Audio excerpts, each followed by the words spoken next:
नमस्कार दोस्तों, स्वागत है आपका अपडेट इंडिया यूट्यूब चैनल में। साथियों, आज हम लेकर के आए सामान्य गणित विषय के अंतर्गत जो हमने सीरीज़ शुरू की है। जैसे कि जो सीरीज के अंतर्गत हम पिछले वीडियो में क्वेश्चन लेकर आए थे वो था संख्या पद्धति से संबंधित। तो आज भी हम संख्या पद्धति से संबंधित पार्ट 2 लेकर के आए हैं। तो साथियों, हम लोग पहले रिवीजन करते हैं पिछले वीडियो में जो हमने आपको बताए थे। साथियों, देख लेते हैं। हमने सबसे पहले आपको बताया था संख्या और संख्यांक के बारे में। उसके बाद में बताया आपको अंक और संख्या में अंतर क्या होता है। फिर हमने आपको बताया था संख्याओं के कितने प्रकार होते हैं। और उसके बाद में हम लोगों ने रोमन अंक के बारे में भी चर्चा कर ली थी। साथ ही साथ प्राकृतिक और पूर्ण संख्याओं के बारे में भी हमने आपको अवगत करा दिया था। पूर्णांक संख्याएं एवं सम एवं विषम संख्याएं तथा भाज्य एवं अभाज्य संख्याएं तथा परिमेय एवं अपरिमेय संख्याएं तथा सह अभाज्य एवं युग्म अभाज्य संख्याओं तक हम लोगों ने बात कर ली थी। तो साथियों, आज हम लोग बताएंगे आपको वास्तविक एवं काल्पनिक संख्याएं। जैसा कि हमने आपको बताया था कि वास्तविक एवं काल्पनिक संख्याएं हम अगले वीडियो में लेकर के आएंगे। तो आज साथियों वीडियो हम लेकर के आए हैं, तो प्लीज़ वीडियो को लाइक कर दीजिएगा और शेयर कर दीजिएगा। साथ ही साथ अगर आपने हमारे चैनल को अभी तक सब्सक्राइब नहीं किया है तो प्लीज़ हमारे चैनल को सब्सक्राइब कर दीजिएगा और बेल आइकन दबा दीजिएगा, जिससे कि आपको नोटिफिकेशन मिल जाए। तो साथियों, जैसा कि आप लोग देख रहे हैं, वास्तविक संख्याएं यानी कि रियल नंबर्स किसे कहते हैं, तो जितनी भी परिमेय संख्याएं होती हैं तथा जितनी भी अपरिमेय संख्याएं होती हैं, सभी संख्याओं को मिलाकर के हम उन्हें वास्तविक संख्याएं कहते हैं। साथियों, जैसा कि आप देख पा रहे हैं, 4 है, 6 है, 2 है, √7 है, +4 है, -2 है। इनमें साथियों, इनमें से जो भी संख्याएं ये दी हुई हैं ये परिमेय संख्याएं हैं और इसमें से जो √7 है ये अपरिमेय संख्या है। तो साथियों, इस तरीके से जो भी संख्याएं परिमेय और अपरिमेय होती हैं उनको हम लोग मिलाकर के रियल नंबर्स या फिर वास्तविक संख्याएं कहते हैं। साथियों, दूसरी जो संख्याएं हैं काल्पनिक संख्याएं। काल्पनिक संख्या यानी कि इमेजिनरी जो नंबर्स होते हैं उन्हें हम लोग देख लेते हैं। तो ऋणात्मक संख्याओं का वर्गमूल लेने पर जो संख्याएं बनती हैं उन्हें हम लोग काल्पनिक संख्याएं कहते हैं। जैसे कि √-2 है, √-5 है। तो इस तरीके से साथियों ये वास्तविक संख्याएं और काल्पनिक संख्याएं आपने देख ली हैं। इसके बाद में हम आपको बताते हैं पूर्ववर्ती और अनुवर्ती संख्या के बारे में। साथियों, जैसा कि आप देख पा रहे हैं, पूर्ववर्ती संख्या यानी कि जो पूर्ववर्ती संख्या होती है ये दी हुई प्राकृत संख्या में से यदि हम एक को माइनस कर दें यानी कि एक घटा देते हैं तो पिछली प्राकृत संख्या हमें प्राप्त हो जाती है। प्राप्त संख्या को दी गई संख्या की पूर्ववर्ती संख्या कहते हैं।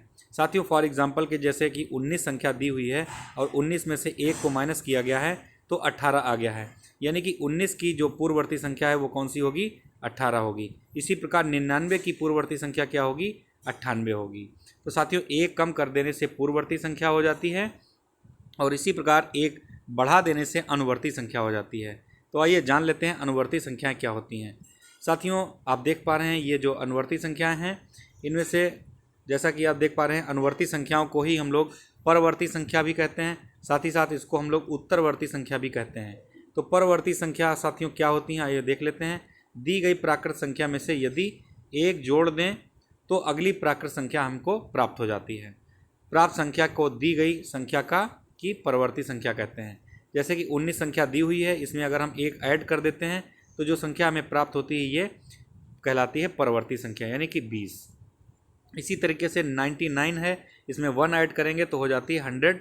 तो इस तरीके से 99 की जो परवर्ती संख्या है यानी कि उत्तरवर्ती जो संख्या है वो है 100 यानी कि 100। तो इस तरीके से पूर्ववर्ती और अनुवर्ती संख्याएं भी हम लोगों ने जान ली हैं। इसके बाद साथियों हम लोग देखते हैं क्रमागत संख्याएं क्या होती हैं। तो साथियों, क्रमागत संख्याएं 2 प्रकार की होती हैं, सम क्रमागत संख्याएं और विषम क्रमागत संख्याएं। तो इस तरीके से साथियों जो भी संख्याएं वे संख्याएं सम क्रमागत संख्याएं कहलाती हैं जो कि सम हो अर्थात जो 2 से विभाजित हो जाएं और क्रमागत भी हों अर्थात क्रम से आएँ। जैसे कि 2 है, 2 के बाद 4 है, ये सभी सम संख्याएं आपके सामने दी हुई हैं। 2, 4, 6, 8, 10, 12 तो क्रम से आनी चाहिए और साथ ही साथ सम भी होनी चाहिए। ऐसी संख्याओं को हम लोग सम क्रमागत संख्याएं कहते हैं। इसी प्रकार साथियों यदि कोई संख्या सम हो और उसके बाद आने वाली सम क्रमागत संख्याएं क्रमशः क्या हो सकती हैं। जैसे साथियों यहाँ पर सम संख्या मान लीजिए हमने 4 ली है, तो 4 के बाद में अगर उसमें हम 2 जोड़ देते हैं तो हो जाती है 6। तो इस तरीके से साथियों 6 संख्या उसके बाद में आ जाती है 4, x की जगह पर हम लोग 4 रखेंगे और उसमें 4 जोड़ेंगे तो हो जाएगा 8, यानी कि 6 के बाद में हो जाती 8 और फिर हो जाएगी 10। इस तरीके साथियों जो भी संख्याएं होंगी उन्हें हम लोग समक्रमागत संख्याएं कहते हैं। आगे बढ़ते हैं साथियों। जैसे कि कोई विषम संख्या हो, उसके बाद आने वाली विषम क्रमागत संख्याएं क्रमशः क्या हो सकती हैं, तो x+2, x+4, x+6, x+8 इत्यादि होंगी। साथियों इसको समझ लेते हैं हम लोग। जैसे कि x की जगह पर हमने विषम संख्या रख दी 3 और उसमें हमने 2 ऐड किया तो ये हो गया 5। इसके बाद साथियों x की जगह पर हमने रख दिया 3 और इसमें ऐड किया 4 तो ये हो गया 7। यानी कि 5 के बाद में साथियों 7 संख्या आई। इसी प्रकार से धीरे धीरे आगे विषम संख्या में हम 6 जोड़ेंगे और फिर विषम संख्या में 8 जोड़ेंगे। इसी प्रकार से क्रम बनता चला जाएगा और ये हो जाएंगी विषम क्रमागत संख्याएं।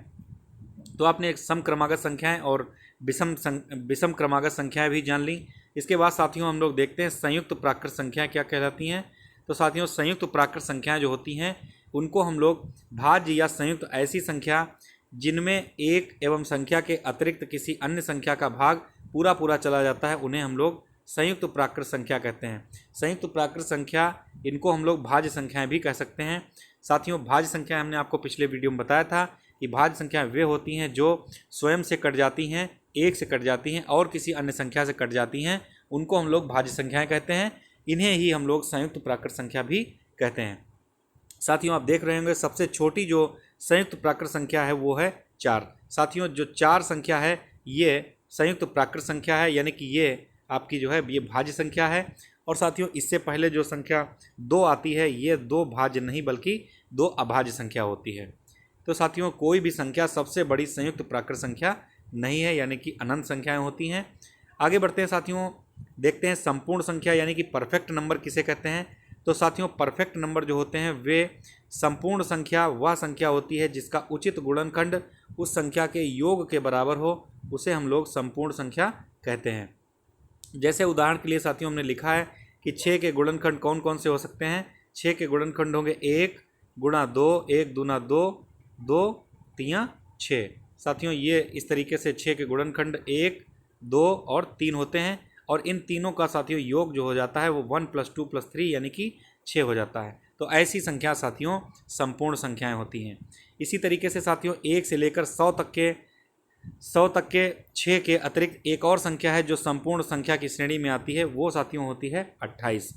यानी कि इसको हम लोग देख लेते हैं। 28 के सबसे पहले हम लोग गुणनखंड करेंगे।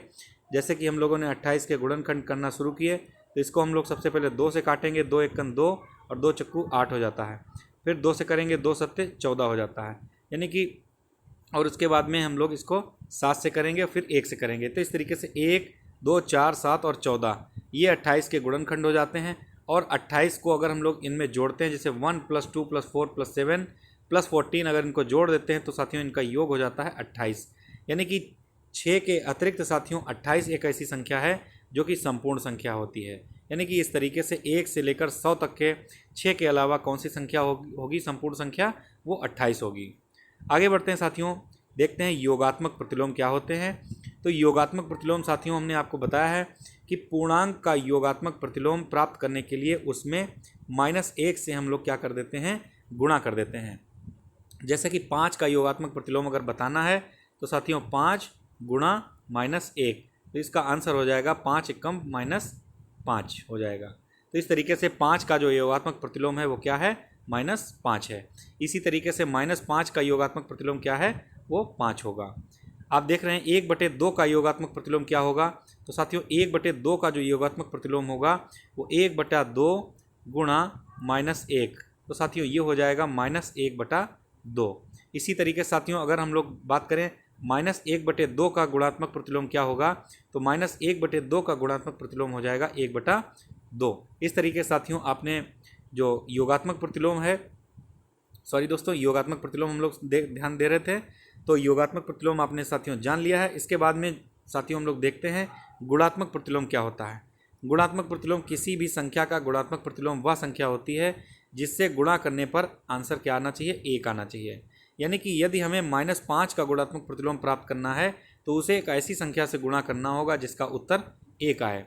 तो इस तरीके से 1/-5 देख लेते हैं। इसको 1/-5 है साथियों। इसको हम लोग अगर -5/1 से गुणा कर दें तो साथियों इसका आंसर हो जाता है 1। जैसे कि ये 1 और 1 ये कट जाता है और -5 और -5 ये कट जाता है, तो इसका आंसर आ जाता है 1। ठीक है साथियों, ये हमने आपको गुणात्मक प्रतिलोम बताया है। तो साथियों आज हम यहीं तक वीडियो रखते हैं। इसके बाद में नेक्स्ट वीडियो लेकर के हम जल्दी आएंगे और आपको बताएंगे कि जो बहुत ही इंपॉर्टेंट विशेष तथ्य हैं इन संख्या पद्धति से संबंधित वे क्या हैं। तो साथियों वीडियो को लाइक कर दीजिएगा और शेयर कर दीजिएगा। मिलते हैं जल्दी ही नए वीडियो में, तब तक के लिए नमस्कार। Thank you all of you.